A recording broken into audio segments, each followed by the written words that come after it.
นี่คือพิพิธภัณฑ์ลาวเนาะที่เพิ่นสร้างขึ้นเพื่อเป็นการอนุรักษ์เก็บรักษาเนาะไม้รูปแกะสลักต่างๆนานานะทั่วประเทศเลยที่ได้จากไม้เศษเหลือเนาะเขาสังเกตได้พึงซีเลยเนาะไม้เศษเหลือมันอาจจะมีคุณค่าสำหรับบางคนเนาะแต่เพิ่นนั่นเห็นได้ถึงความสำคัญของไม้เศษเหลือดังกล่าวจึงนำมา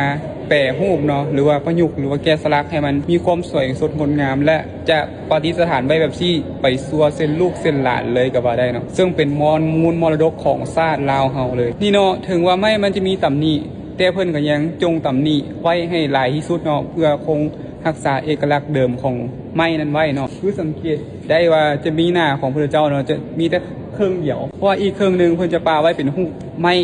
ที่ว่าเป็นเศษสิ้นส่วนเก่าแก่ของไม้ดั้งเดิมเลยเนาะมันจะเป็นอย่างนี้เลยเนาะซึ่งเราบ่ควรจะไปต้องหรือไปจับเพราะว่ามันอาจจะผุพังได้ง่ายเนาะเพราะมันเป็นไม้ของแท้เลยเนาะบ่ได้มีการตกแต่งอีกอย่างทั้งนั้นเลยสถานที่เนาะตั้งอยู่หนองเสื่อมนั่นเองเนาะก็คือเราจะขี่มาตามทางคอนกรีตเนาะตามทางคอนกรีตแล้ว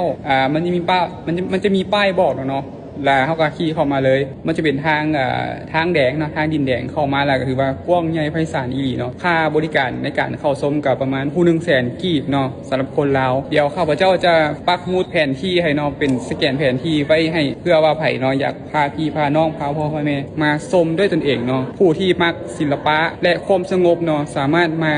เบิ่งสัมผัสได้ด้วยตัวจริงและจะรู้สึกว่ามันน่าตื่นตาตื่นใจอีหลีท่านผู้ชมซึ่งสถาปัตยกรรมไม้เนาะมันมีคุณค่าทางด้านจิตใจหลายกว่ามูลค่าทางด้าน